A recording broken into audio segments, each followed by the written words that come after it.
নমস্কাৰ হে আইবা সমস্ত সকলোকে সেৱা জনাইছোঁ আৰু আমাৰ দেহা মানুহ লগৰ এই সংগীবৃন্দই তেখেতলোকে নাম এভাগ শিকো বুলি আহিলে আৰু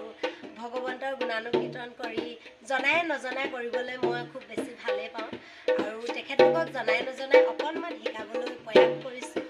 মাত্ৰ আৰু আপোনালোকে আশীৰ্বাদ কৰিব তেখেতলোকৰ উজ্জ্বল ভৱিষ্যত কামনা কৰিব আৰু কিনো শিকাইছোঁ কিনো নাই শিকোৱা অকণমান সৰুকৈ হ'লেও ভিডিঅ' এটা আপোনালোকক কৰি দেখুৱাবলৈ যত্ন কৰিছোঁ আৰু ভিডিঅ'টো শেষলৈকে চাই থাকিব মই তোমালোকক শিকাই দিম তোমালোকে গাবা দেই শ্ৰীমন্ত শংকৰদেৱ